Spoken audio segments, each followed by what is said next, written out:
Hi everyone. Good morning, good afternoon, or good night, depending on where you are connecting to. My name is Nico Balestra, and I'm Director of Solution Engineering here at Gravitee. And with me today, I've got Bruno. Bruno, do you want to introduce yourself? Sure. Thank you, Nico. So this is Bruno Baloi. I work with Solace. I'm a VP of Solutions there, and I'm happy to be here with you guys and share our great experiences. Nice. Thanks, Bruno. So on this session, we'll talk about unified API and events governance. So the main question is, we know about APIs already.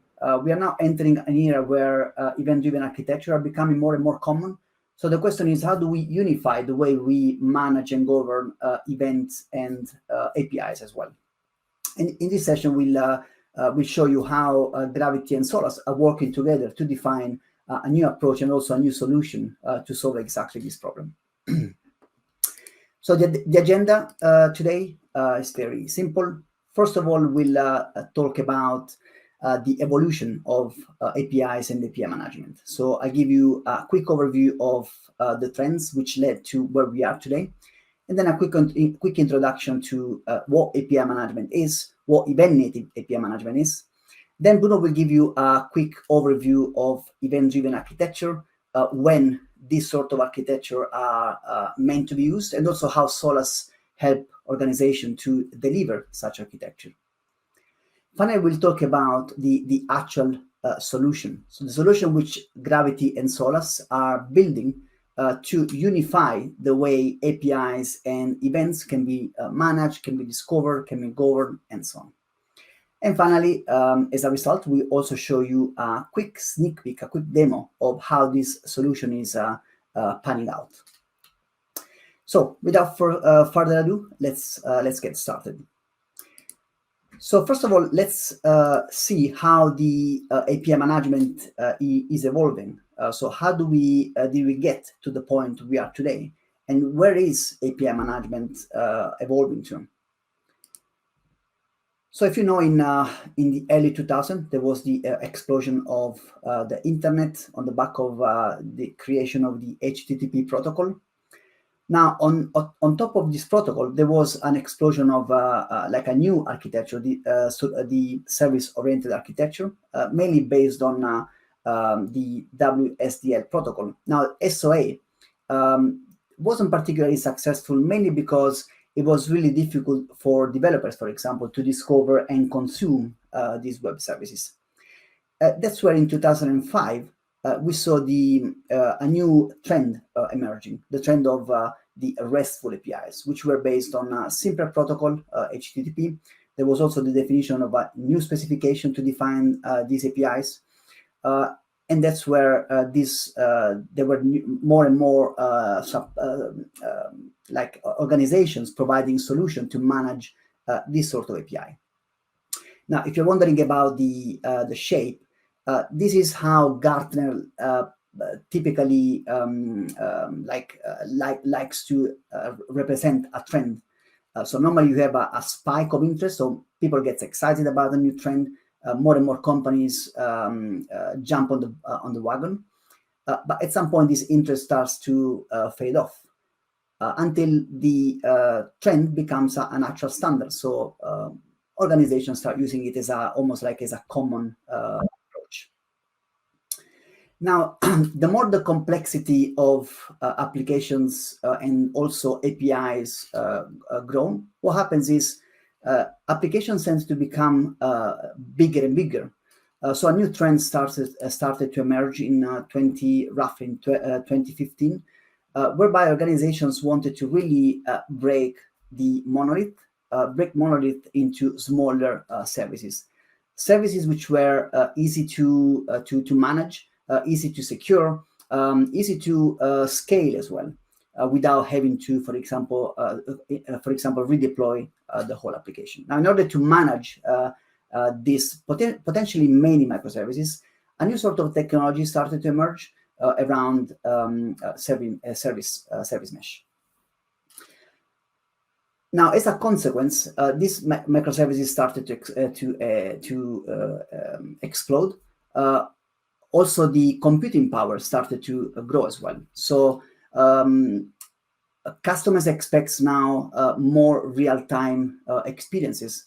And also there is a trend towards trying to make decisions also in real time. That's what led us to the API 3 trend. Essentially a way to manage not only REST APIs, but also APIs which are driven by events. Typically, we refer to them as asynchronous APIs. So the new generation of API management solution are solutions which allows you to manage both synchronous and asynchronous API in a single platform. Now, let's start exploring a little bit the event-native API management. But before doing that, let's see what we mean by API management. When we talk about API management, we typically refer to a set of practices and tasks which needs to be undertaken in order to manage the life cycle of an API. Certain organizations, they adopt a design-first approach. So in these cases, the life cycle starts with, okay, let's design the API. Let's define what resources the API should expose. Design-first approach provides lots of benefits. For example, the ability to start crafting a client before the API implementation is even started, or the ability to use the contract to scaffold the API implementation. Then I want to stress also the fact on these steps don't need to happen in this exact order. But normally, once you design a contract, you will need to secure the actual API and expose the API so people can actually start invoking the API. You also need to enable consumers to discover easily the API and start using it. The real value of API is when more and more applications are powered by APIs. Finally, monitoring is very important. Obviously, you want to be able to provide your customers with a great experience, which means you need to be notified straight away when an API, for example, is down, so you can act on it before potentially that issue might affect your end consumers. So we talked about API management. So what is event API management? Obviously, we refer to what we know about API management, REST API management, and Gravitee provides a fully integrated solution to manage your REST API lifecycle. So it provides a portal so people can discover and access the API. It also provides a gateway so the API can be exposed, can be secure. You can do all sorts of stuff like traffic shaping, obviously security, dynamic routing. You can design your API, as I said, expose the API on the portal. But when we talk about events, so don't forget we are talking about the API 3 trends. You also need a platform which allows you to design those events, to expose those events so people discover them. So they know, for example, which event they can subscribe to or which event they can generate. You also need a platform to design those events, to provide people with access to those events. And Solace is a solution which allows organizations to do exactly that, to manage the life cycle of events within your organization. Now, how do we bridge this gap? So how do we enable organizations to deliver a life cycle which looks exactly the same when we talk about APIs as well as events? So this is what we refer to when we talk about event-native API management. With event-native API management, we refer to a set of practices, obviously tooling, which allow you to manage the API and the events lifecycle in exactly the same manner. How you do this is by providing a unified developer portal so people can discover both events and API in a single place. It doesn't matter where your data resides. I want to be able to discover all the data points provided by my organization, whether it's synchronous or asynchronous. I should be able to do that in a single place. Also, I want to be able to potentially consume my events and also my REST APIs from a single place. So I don't need to know the URL of my REST API gateway, or maybe the URL of where I can subscribe or publish new events.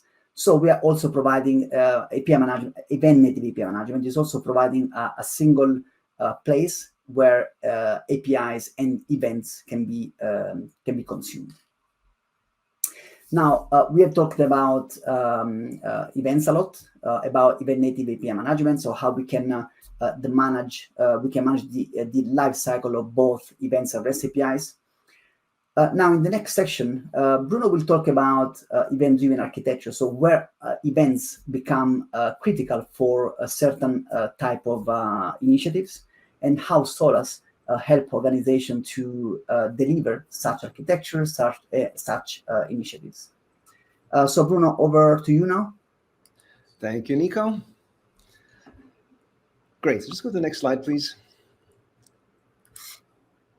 All right. So since we're here, I imagine everyone knows more about the history of Gravitee and its glorious past. So I'm going to take it on for myself to kind of give you a bit of an idea of what Solace is and where it came from and where it's going to. So as you can see in the diagram here, or rather the picture, we've been around for about 20 plus years.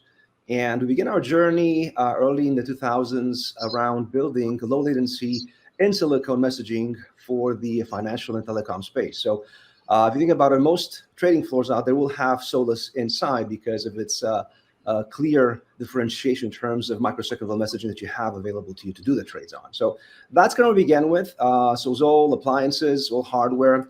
Over time, we decided, well, let's move away from hardware and just go into software. So we embraced the cloud world, and we took what was in silicon and made it software and the cloud. And we created, as a part of that, the idea of the event mesh. So what the event mesh is, which is very unique to Solace, is really a network of event brokers that are connected and interrelated globally. So if you want to send a message from, let's say, from New York, you can get the same message in Tokyo seamlessly and without issues. And a key part of the event mesh is that it's able to actually keep in sync all the nodes of that mesh, all the routing tables, all the properties and topics that need to be there are maintained globally. So once that was done, and a great success ensued, was deployment. Around the 2005-ish and stuff, when API began to grow, people looked at APIs for governance, but there was no such thing for events. So the thought is, well, why don't we extend governance to the evented space as well? And that was the next stage in Solace's evolution, to look at how do you essentially create, as Nico mentioned, the life cycle, but not for APIs, but for event APIs, right? So hence, Solace embarked upon building an event portal where you could actually look at design governance for events, designing events, applications with events, the event flows among these applications, and all the stuff to do with how do you manage, design, and control the incipient idea of the events themselves, and by and large, event APIs that came from that stuff. And that's sort of where we are now. And as a result of that initiative is where we sort of met with Gravitee, and we decided, well, it's good to have a joint solution where you have a way to unify management of both REST APIs and event APIs. Next, please, Nico. You can just let it build. So now we talked about Solace as an embracer and the proponent of the events, but what are events and what is event-driven architecture, right? Well, simple example, it rains, I got to get an umbrella. It's sunny outside, I go get some sunscreen. It snows, I go pick up my snowboard. Maybe, I don't know. Depends on what you want to do when it snows. But the point being is that events are things that initiate and engender other activities. Now, the important thing to note is that an event itself is meaningless without context. So event is information and context. An event without context is just a message. So it's very important to understand there's a difference between raw data on a wire and data with meaning. And that's what events really are, right? And there are different ways of actually looking at the events themselves. Like in the example before, where you have an event like rain triggers one other event, but you can have situations where you have one event trigger multiple events. Like first, you do an order fulfillment. So I bought some stuff on Amazon, I pushed the button, I paid and ordered the item I got, and then at that point in time, a lot of other activities need to be initiated to actually create the other events get created from that stuff. So we'll talk more about this example later on. But point being is that events themselves are ways to be more real time and generate activities in real time. To give you an example of how events and event-driven architectures differ from the RESTful world. Let's say you have you've done the order idea, right? So now I placed the order and I'll look at the order status. Well, if you're a RESTful application, for my mobile app or my web app, I have to go every few seconds and poll the backend order systems to get the status of that order, right? So what happens when you do that? You basically overload the network. You require more CPU. You require more disk I/O. So fundamentally, taking an approach to solving an order status retrieval is a very resource-intensive type situation. With events, however, you just monitor the actual record that has the order, and when the status changes, you create the event and notify the customer, right? So there's a lot of difference in terms of efficiencies and effectiveness in how you apply events as opposed to the rest of the world. Now, you need both, obviously, but there are use cases where the idea of the event-driven architecture are far more beneficial to a design or an architect than it is for the other case. All right, next, please, Nico. All right, so event-driven architecture has actually gotten a lot of traction in the last few years, primarily because of speed, time, and volume of things, right? People want to have more direct interaction with their customers, like that with their vendors. You want to have better notifications, alerting, awareness of things that are going on. So, a few examples. Let's say you're looking at you're a large international, multinational retailer, and you want to publish a price change globally. So when you do that, let's say in UK and London, and you have changed the price of Tide, and you want that stuff to be visible across the world. So everywhere you go, whether it's in Asia or other parts of Europe or North America or South America, you want to have that price translate to the local currencies with the current taxation models and the current discount. So that real-time availability of pricing is critical to actually ensure that business goes on normally without a hitch. Let's say you have your famous sort of iWatch and it's monitoring your blood pressure. What happens with your blood spikes? Well, at that point in time, you have to take action. So you may notify your local pharmacy to renew your prescription for your blood thinner. You may talk to your doctor to make them aware that something is going on, or may even actually reach out to the local hospital to notify the ambulance just in case something happens, right? Or you're in a plane and the plane's about to land, right? And you have to notify the ground crews, the baggage handlers, all that stuff. So fundamentally, events are critical for execution. And there's many, many examples around how this can function. The key point of this is that it's all happening in real time. And why is that important? Because information in real time makes you able to do decisions better. So whether you are looking at taking advantage of opportunity, like let's say a cross-sell upsell on a product, or your credit card's been used across the globe in the last 2 hours, it could be a fraud. So events in real time lead to decision making that can help you either prevent a threat or take advantage of opportunity. So that's really where events are very beneficial for you to use. And more, because of the proliferation of data sources and customer expectations, the need for real-time eventing is becoming very critical. Thanks, Nico. Next, please. All right, so let's build this up. We'll be talking about events now. Now, the key thing is to understand, as I mentioned before, it's not just about events. A proper architecture involves both sync and async. You have to have both for you to build a proper, scalable, and effective architecture. So best to do it through an example. Let's talk about the idea of the order processing, order fulfillment, right? So you're shopping online, you bought your stuff, you push the button to place the order. Well, what happens when you do that, right? Typically, under that push button, there is a REST API. That REST API takes information you've got on a web page, and then it does two things. One, it creates the order in the order system, and two, it initiates the actual fulfillment process for you to get your product at home, right? Well, when you do that, what happens? That event that creates or initiates your fulfillment in itself triggers other events. So for instance, you want to talk to inventory management to see if the product's available. If not, talk to supply chain. Maybe it's coming and see when it's coming. Then if it's there, maybe you need to talk to shipping and packing and to logistics. So every time that you need to look at something else is an event being triggered to initiate and start conversation with another part of the system. And why it has to be serious? Because things take variable amount of time. It's not a fixed time that you're going to do something else. So you cannot do this in a restful manner. It has to be done in an eventful manner.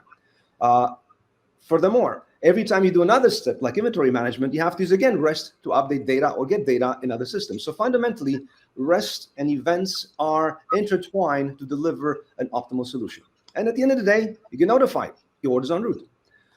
So the point being is that a proper architecture has to be done considering both paradigms. And what that leads to is, okay, great, you've built the solution, but how do you govern it, right?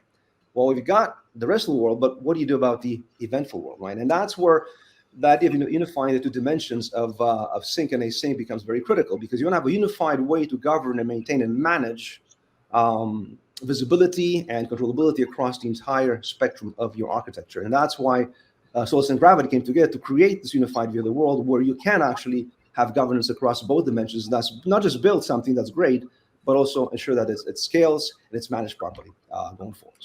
All right.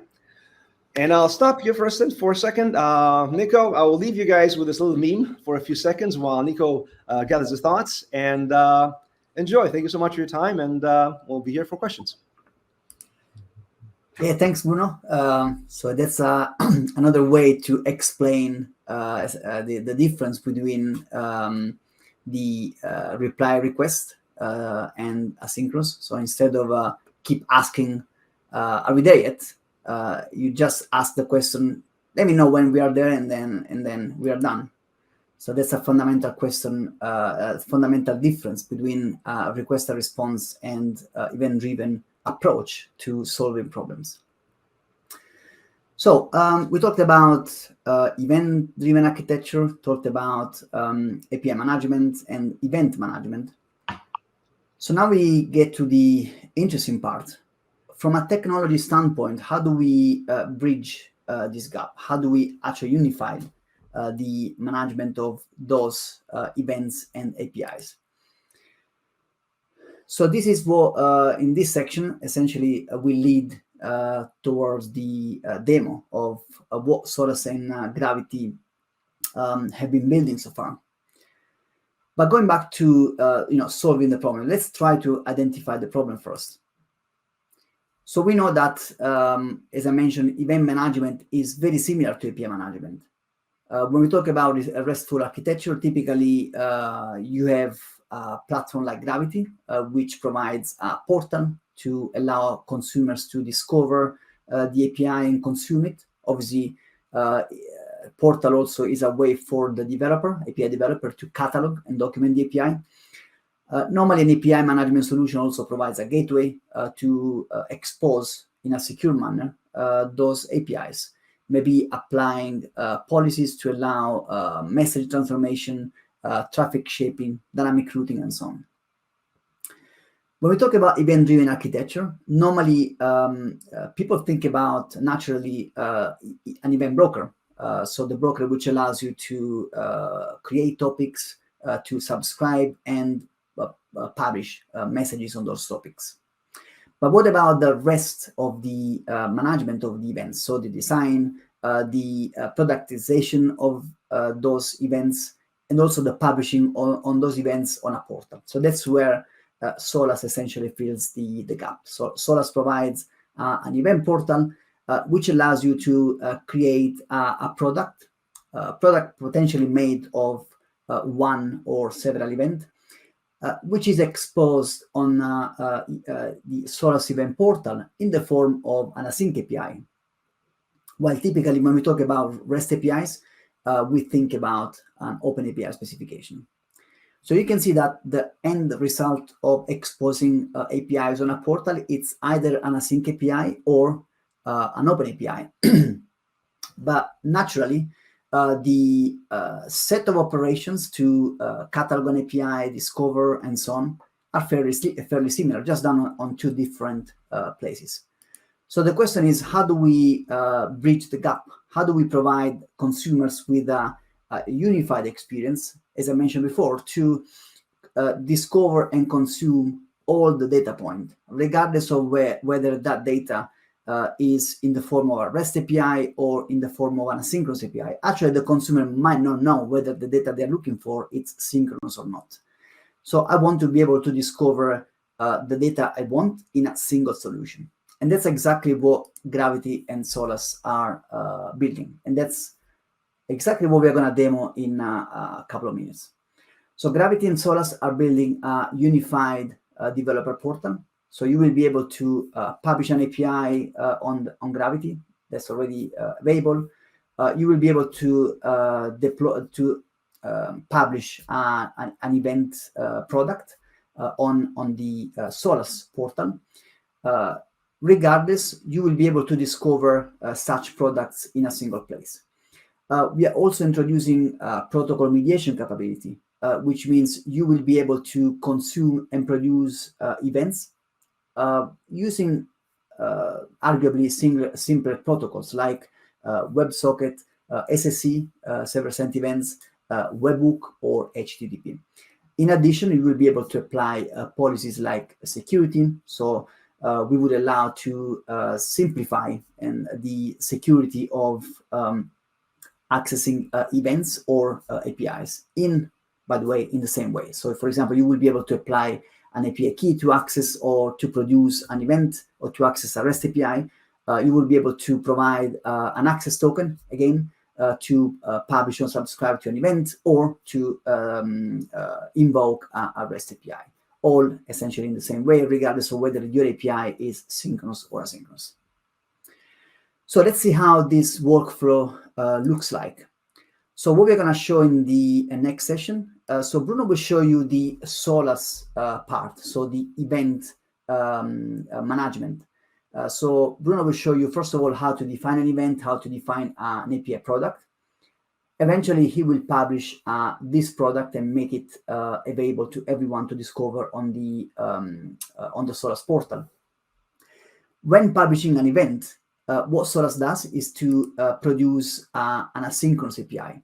Now, we are using this is very critical because the an async API provides all the details we need to be able to expose this API on the Gravitee portal, which already support async API specification. Although in the current version, the latest version of Gravitee, we also adding the ability to proxy Solace through the gateway, applying the protocol mediation we talked in the previous slide. So what we are doing is to build an agent, an integration agent, which is constantly listening for new products being published on the Solace portal. And the agent will create an asset within the Gravitee portal. That means you will be able, within the portal, to discover the async API published on the Solace portal, and also all those APIs which you are potentially already exposing on the Gravitee portal. At the same time, we are also proxying those events, those async API through the Gravitee gateway. The benefit of doing that is that you can choose whether you want to publish an event directly, for example, on the Solace event broker, or you could go through the gateway. This might be required, for example, if you want to validate whether the payload meets a certain schema validation. Maybe you want to apply further security. You want to dynamically route to a specific topic, for example. There are lots of policies Gravitee allows you to apply every single event which is potentially pushed through the gateway, or Gravitee will also listen for new events being produced on a specific topic, even if that event is produced externally from the Gravitee gateway.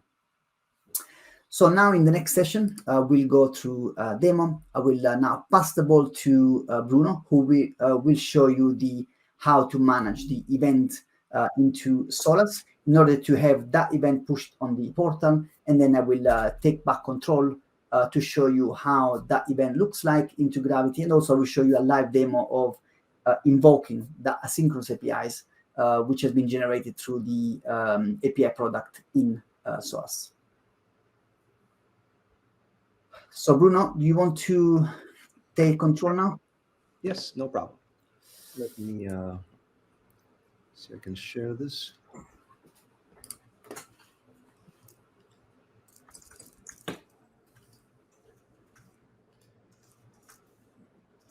Is that visible now?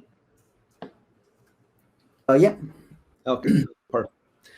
All right, so I'm not going to spend a lot of time on the details around the event portal from Solace, but I will walk you through the process of actually creating events, defining events, and then the assets that are the event product APIs that are being published and consumed by the Gravitee portal. So in front of you is the structure of the event portal itself. There's many parts to it. There's configurations, but we go to the design time, which is where we're going to look at the events themselves. And you have application domains. Now, if you think about domain-driven design, an application domain deals with that subdomain that you're dealing. Let's say you're talking about inventory management or customer relationship management or ERP. That's sort of the idea of an application domain that works in the context of events. We have a little application domain here called Gravitee Demo, And you can define applications. The applications are the publishers, the consumers of these events that you can have. And as you can top of the line here, you have a bunch of tabs that deal with different things. Let's look at the first one here, the events. That's where you define the events. You can create an event. We already have one created for you. And as a little backdrop, we're going to be using a flight notification example for the duration of this demonstration. And it all begins with, well, what is a flight notification, right? So let's have a look at what that is. Here's the event itself, and a bunch of things happen here. As you can see, there's the actual topic that you're going to be publishing or subscribing to for that event to make its way in and out of the event mesh. You have the actual declaration of the event, including the schema that defines the payload of that event, right? Now, this is just a JSON schema. It can be XML, could be anything you want to for that matter. It's just a way to reflect the what the actual structure of the event is under the covers. And once you get that defined and created, then you can define how the event is being done. Is it published or is it subscribed to? In our case, both, right? So you can define the aspects of the flow of that event on the wire by virtue of defining it who the publishers and the subscribers to this are. In our case, there's only one application, the Flight Passenger app that we have, but it will both publish and subscribe events to it. So that sort of is the way you look at events. Again, pretty simple, straightforward, it's intuitive. Now, the next part of it is, well, okay, great, I have an event, so what do I do with it, right? How do I make this event consumable, right, in a more generic fashion? Like, if you think back of the RESTful APIs, you have different specifications, right? You have RAMLs, you have OAS, you had Swagger in the past, Apiary and whatnot. In the context of events, we have async APIs. Those are the typical schemas or the actual specifications defined or declared for how events work. And they're different than the RESTful APIs, right? Because they have two verbs, pub and sub, whereas the RESTful had multiple things. You had, get, post, put, etc. So there's a bit of a different structure, but its usability is the same. And that's where, the idea of having the same lifecycle across both RESTful and event APIs is very important, because developers want to have the same experience across the board. So in our case, we're going to have an API, an event API. Let's have a look at this one here. And we're going to call this Flight Notification API. So what does that have? Well, an API itself may contain multiple events, right? And therefore multiple channels, multiple pub and sub. In our case, it's just one event that we're going to refer to, but you can add as many as you want to. And the key thing here, that's if you have to think about that, event APIs are essentially collections of events. Furthermore, you're going to look at event product APIs. I will talk later on. There are a collection of event APIs, right? So it's a hierarchy to the way things are arranged and organized. Now, the event API itself is pretty straightforward. It just refers to the actual event itself, the event it has, and the amount of other product APIs are being using the API within their own description.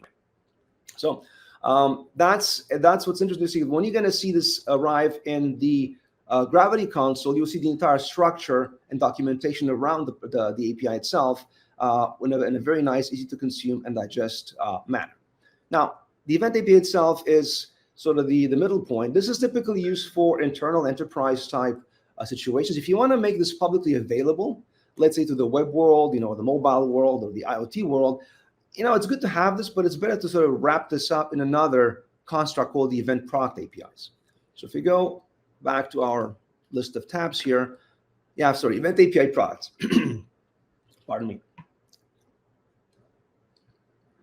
Event API products, as I mentioned, are a collection of APIs. So let's look at one of our declarations here. And as I mentioned, it's pretty simple in construct. The purpose of the event API product is to act as a public wrapper for internal assets, right? And in that way, you can actually define what a product is, right? It could be a collection of things that serve a particular business domain, right?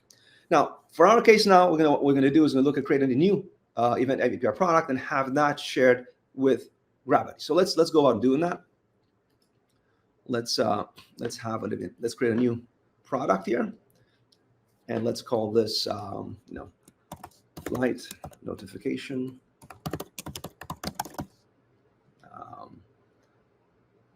Let's say called one, for lack of a better term. I'm not very creative with names today. Solace is the actual bus. Let's make it available everywhere. Let's create the actual entry points.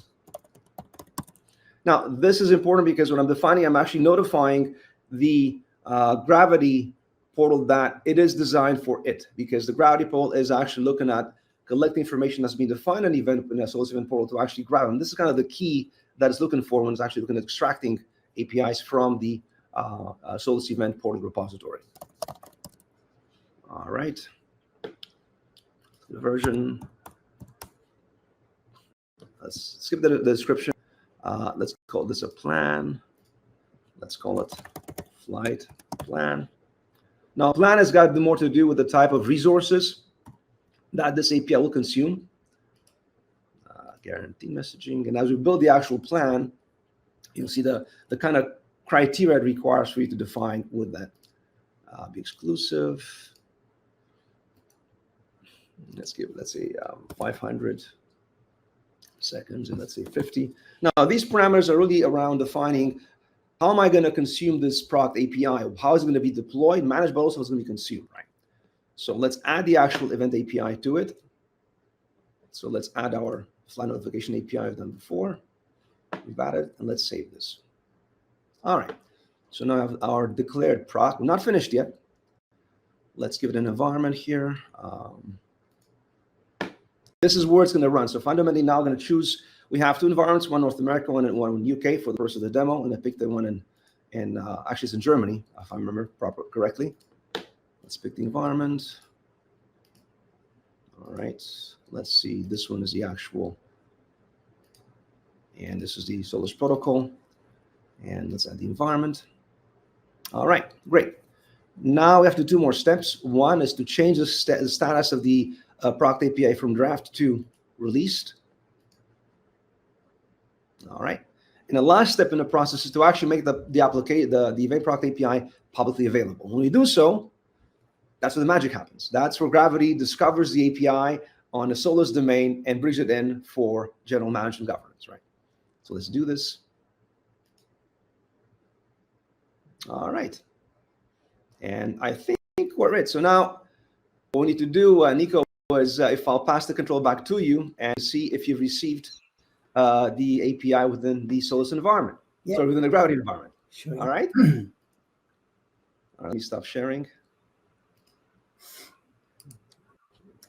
Okay, so let me share my screen.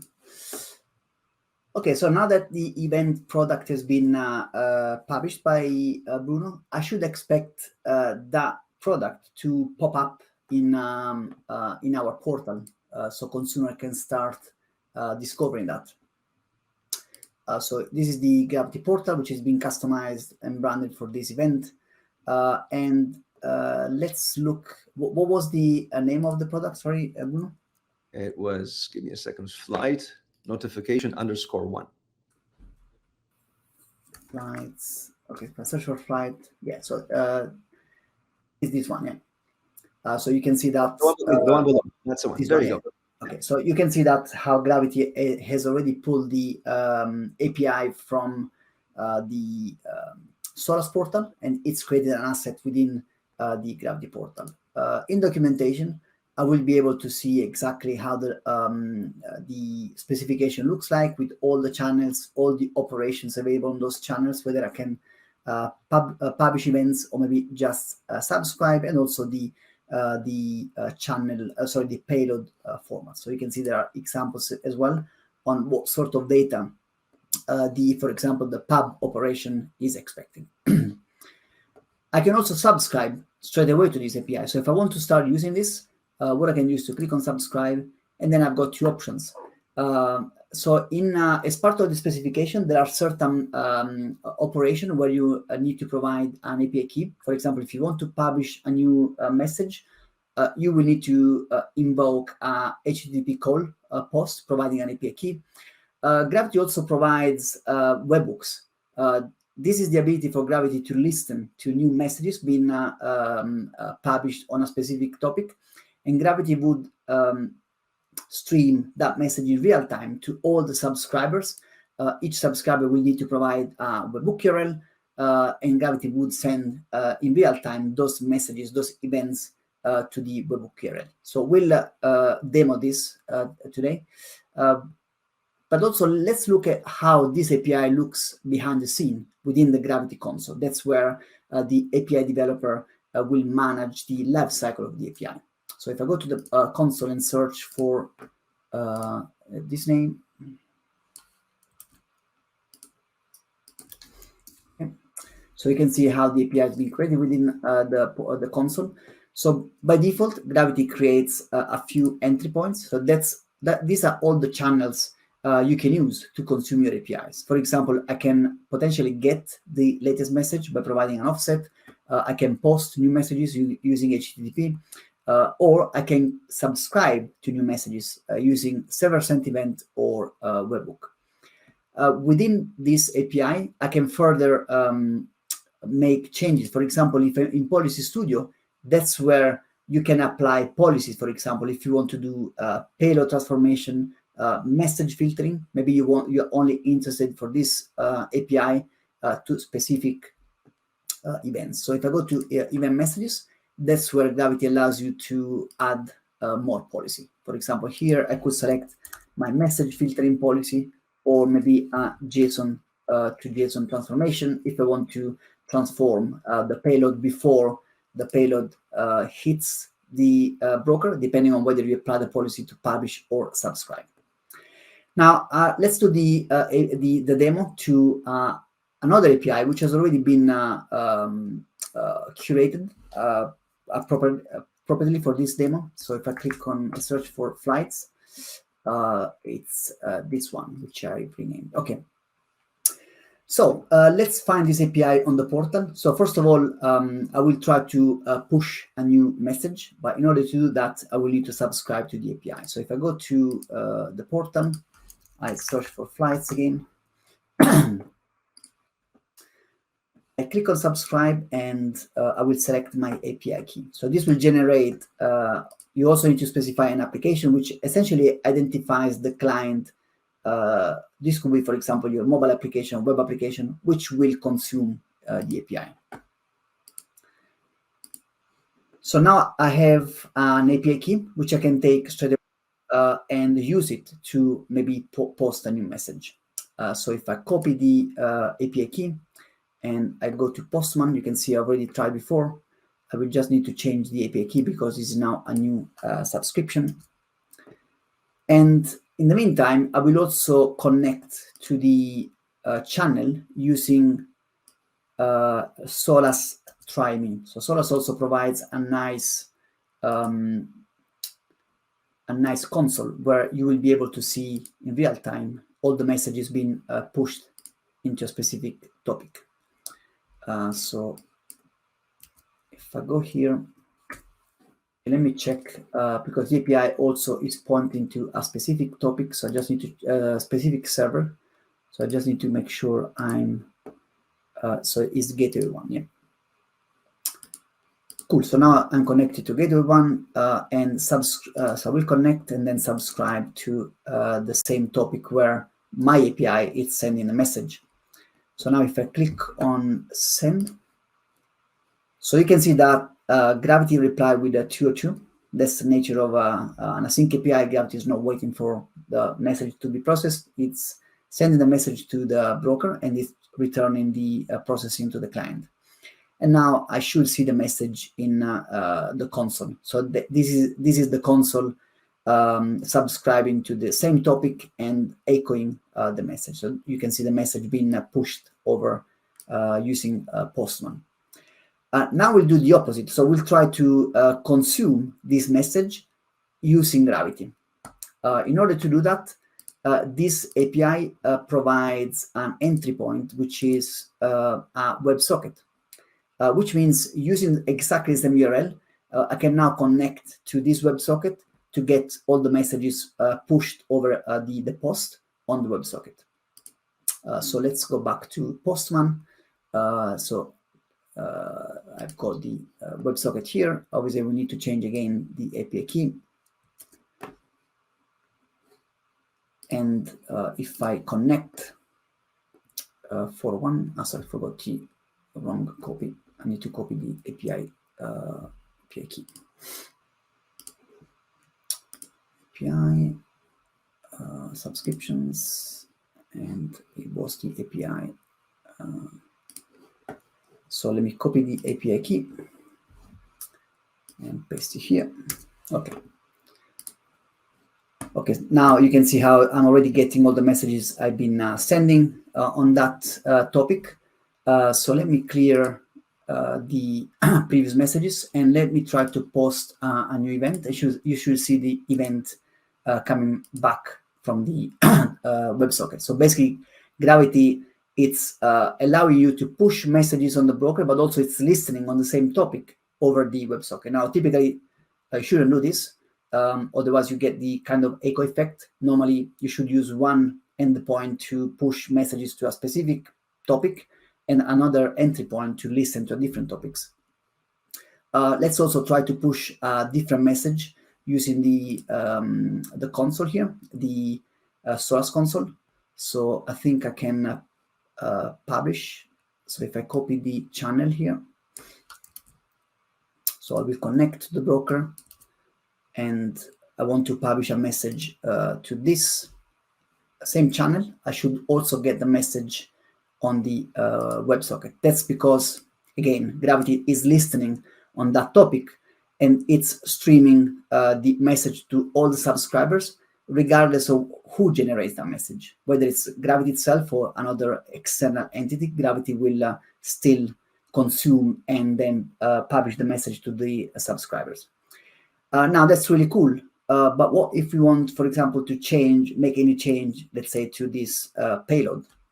Gravitee allows you to capture each message being pushed through the gateway, or potentially message which Gravitee will send out to all the subscribers and apply policy to those messages.